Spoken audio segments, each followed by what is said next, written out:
Open up! It's the police!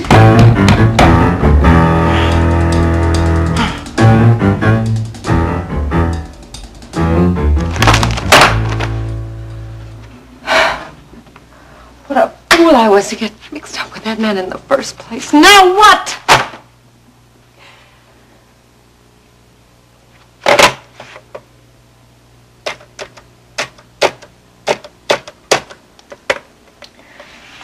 Chris? What is it, Paige? I have to talk to you. I'm very busy at the moment. I know it, darling. It's all over the front page. You can understand why I don't have time to talk to you about your career. I'm not concerned about my career, darling. I want to make sure that I'm not involved in this mess. I'll take care of it. You won't be. Oh, really? Like you did last night, huh? Paige, I don't have time for hysteria. Right now, 14 employees from the studio are in jail, including Bernie. I want to see you, Chris, and I won't be put off. All right, where are you? At the top of the world? Yes. I'll be over this afternoon. No. No, you can't do that. Of course I can. No, I don't want you seen here. Paige, you're becoming tiresome. I will come to you. I'll come to the office. I'll be here. Fine.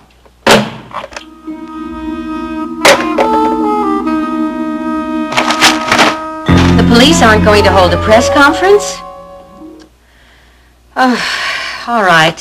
Then why don't you contact Gordon Harris? Yes, Gordon did a special report last year on porno films, and he'll probably have information that the police are withholding from the news media.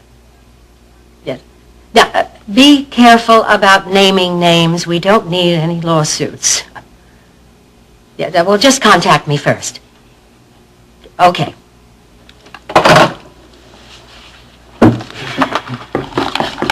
Come in.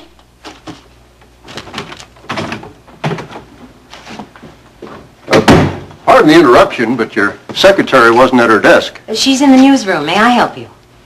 Are you Victoria Bellman? Yes, I am. I'm Colonel Austin. I'd like to talk to you about Mr. Elliot Carrington. All right, I'm coming. Oh, it's just you. What'd you expect, little Bo Peep? Hey, man, what are you trying to do here? Trying to rip the door off the hinges? I figured that was the only way I was going to get you up. Man, you got no respect. I just had 2 hours sleep. I don't close the chicken coop till morning. Come on, man. What type of cop are you? All right, now just listen to me, you little punk. You're lucky I let you get in and sleep at all. Just hold on. You're just lucky I didn't run you in last night with the rest of them, let you cool your heels in jail, or maybe spend the next 5 years there. Hey, man, what's the eating you? You blew the whole thing, hotshot. What are you talking about? You got your raid, didn't you? Big deal. We got our raid. What we didn't get was Chris. Hey, man, if you let him go, it's not my fault. Don't blame me. All right, look, punk. You told me that Chris Shaw was going to be in that film studio in North Houston at 1:30, now didn't you? Yeah, he was going to start his new porno film. Only he wasn't there. So what's the big deal? We didn't get him. That's the big deal. So you get him next time, man. I mean, in the meantime, with my help, you were able to bust the whole porno ring, and everybody who was connected with you got arrested. Not everybody. All right, everybody but Shaw. You think you deserve a medal, don't you? Hey, yeah, man, I gave you a lot of information here. Yeah, I expect a little appreciation, sure. All right. Now you listen to me, super sleuth. Bernie and all those creeps could have been arrested any time. I mean, Bernie's got a record a mile long. Well, then why didn't you just pick him up before? Because Bernie is nothing. He's just a flunky. Shaw's the only one we haven't been able to get, and he's the only one we wanted. And now, thanks to you, he knows we're on to him. Well, didn't you get some evidence or something? Yeah? That it's a porno film studio. Yeah, but there must be something there connected with Shaw. Oh, no, Shaw isn't stupid. We combed every inch of that place. We went through every file drawer, every waste paper basket. We came up with zero.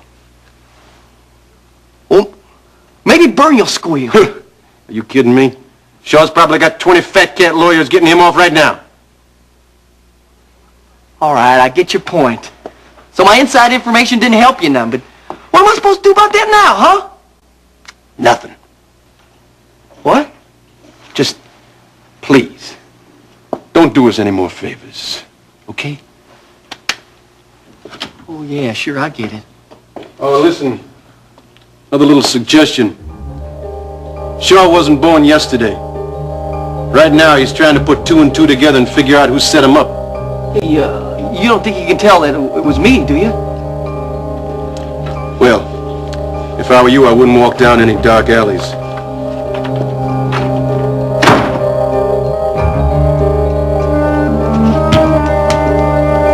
Aren't you from Washington, Colonel Austin? Yes, we talked shortly after Mr. Carrington was released in prison camp in Cambodia. I was part of the team that debriefed him. Yes, and from what I gathered from Elliot, your help to him went beyond your official capacity. Well, I like to think that we made friends. He's a fine man. Yes, he is. And an expert reporter. Elliot's been a great asset to the KVIK news department. Well, that doesn't surprise me. In Cambodia, the news reporter Carrington was almost a legend. Are you here in Houston on business, Colonel? Well, part of my business concerns Mr. Carrington. Does he still work here at the station? He's on sick leave at the moment. He's in the hospital. Here in Houston? Yes. But I'm afraid you may find it difficult to see him. What's wrong with Carrington? It's a long story, Colonel. Well, if you have the time, I'd certainly like to hear it. Elliot was arrested for attempted murder. He tried to kill a man named Alex Wheeler. The oil millionaire? Yes, do you know him? Well, no, but I was stationed at Fort Sam Houston. Everybody in Texas knows who Wheeler is. What, you say it was attempted murder? Yes, Elliot tried to kill Alex twice. After the first attempt, Alex's nephew decided to keep Alex's survival a secret in hopes of entrapping the killer. That sounds like a sinister game. And very dangerous. Elliot discovered that Alex was still alive, and then he placed a briefcase full of explosives on Alex's yacht. But fortunately, they found the briefcase in time. It's hard to believe that we're talking about the same Elliot Carrington. I know. And there's more. He took his ex-wife hostage, demanded a helicopter for his escape. Well, Barrett Marshall volunteered to fly Elliot to his destination.